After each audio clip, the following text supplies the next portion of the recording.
rising, time to grow. Small steps leading where you wanna go. Trials and fire, but you're still here. Stronger now after all these years. Learning, growing, healing, thriving. One step closer, keep on striving. Liberate, you're awesome, one step at a time. Every ripple starts so small, but it changes everything after all. One small move, one bold leap.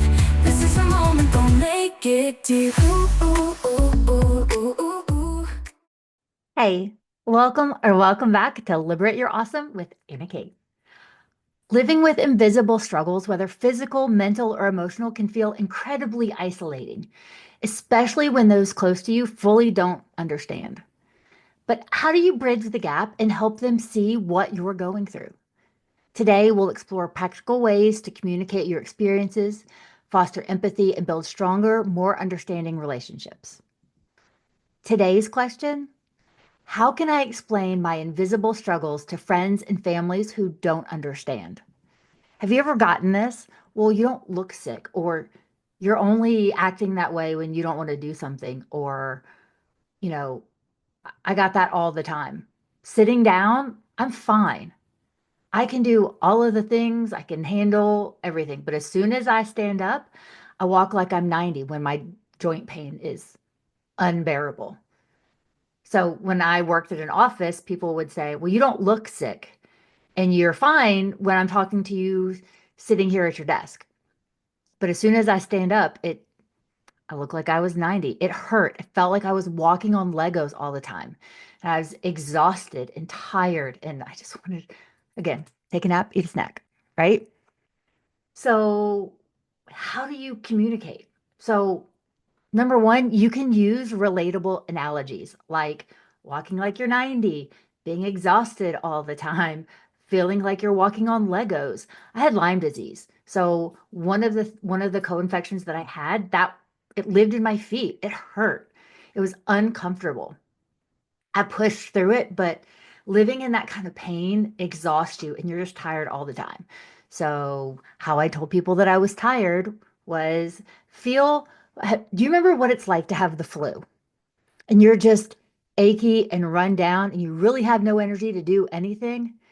Okay, feel like that plus the DOMS from the hardest workout you've ever done and you're just achy and hurting.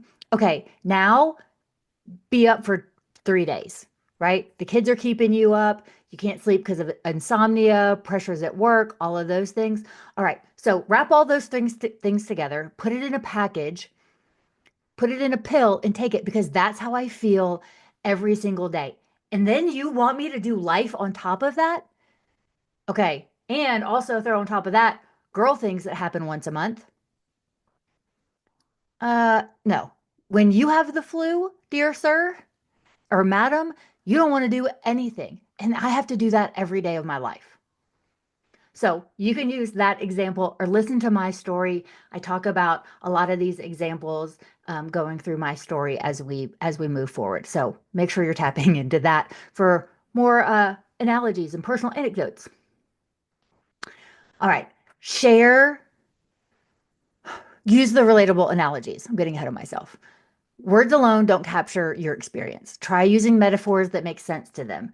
If they've broken a bone or if they've worked um, the night shift, right? It's like working the night shift all the time and you just never get caught up on sleep, right?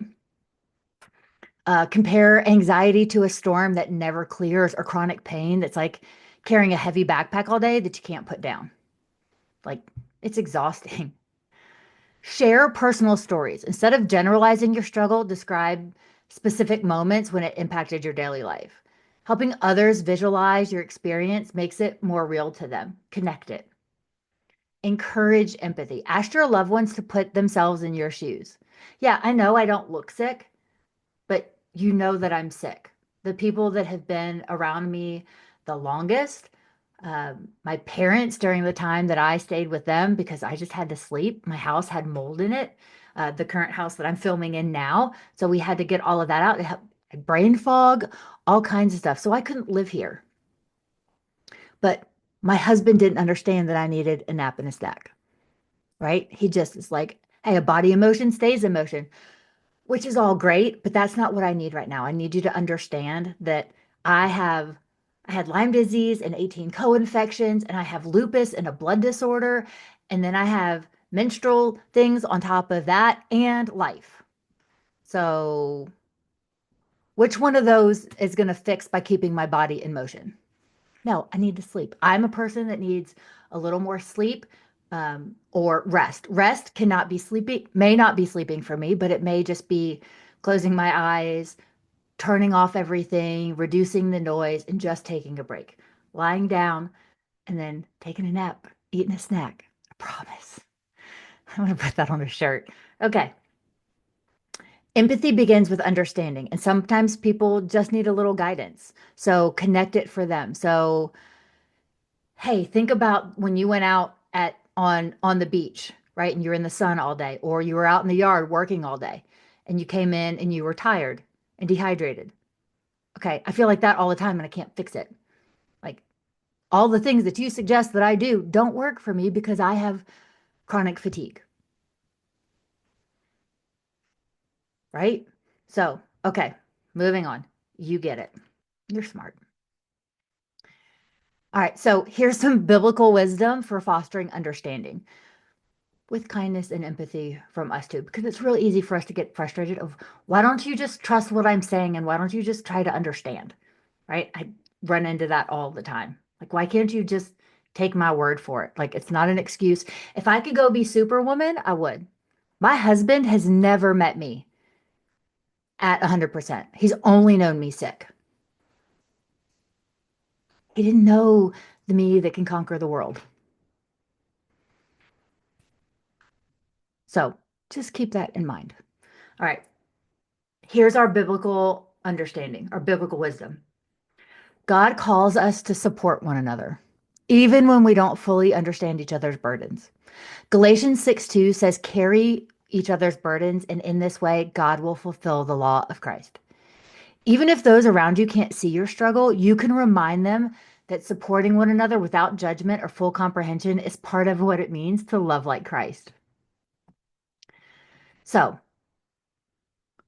if you're struggling to be understood, take this step. Try using an analogy to explain your experience. Share a personal story or make a connection for them, whatever it is that personally connects it for them. Encourage empathy by inviting loved ones to see life through your lens. Okay? Give them a handful of spoons and say, here's your 10 spoons.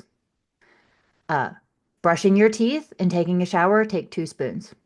Making yourself breakfast takes another spoon. Doing work in the morning takes 3 spoons. Having lunch, making yourself lunch and eating it takes another spoon.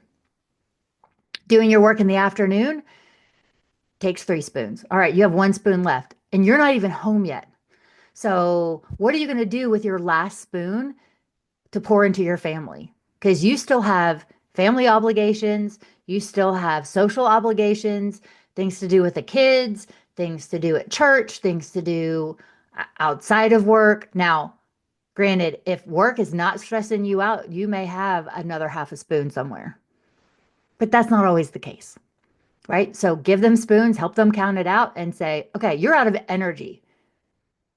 You're frustrated, you're tired, you're hurting, you're in pain. Get over it. Do it. Just do the rest of what life is requiring you to do, right? That's how we live our life. And no one gives us the grace to, when we need a nap, to be able to take a nap, to take rest.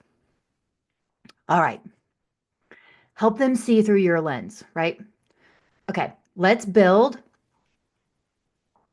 a space where invisible struggles are recognized and supported. So share your experiences down in the comments. I want to know. I want to know what analogies and what lenses that you have shared to help communicate your chronic illness and how to explain it to other people.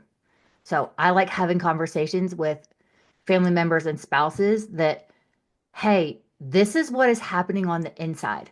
Like you want her to be perfect or you want him to be perfect and have all the energy and do all the things, but If she goes out on a Saturday and does a full family event, it may take her 3 days to recover.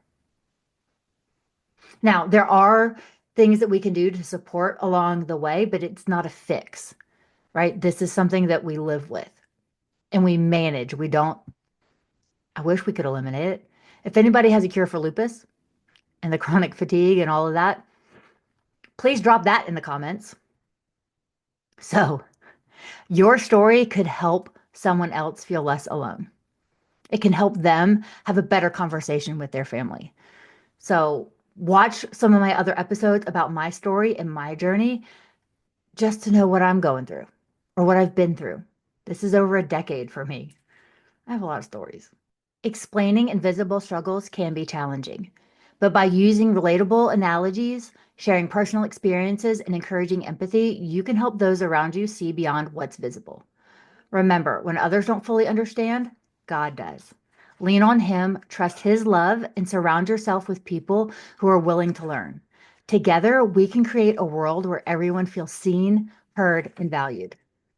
And of course, until next time, go out and liberate your awesome. New day rising, time to grow. Small steps leading where you wanna go.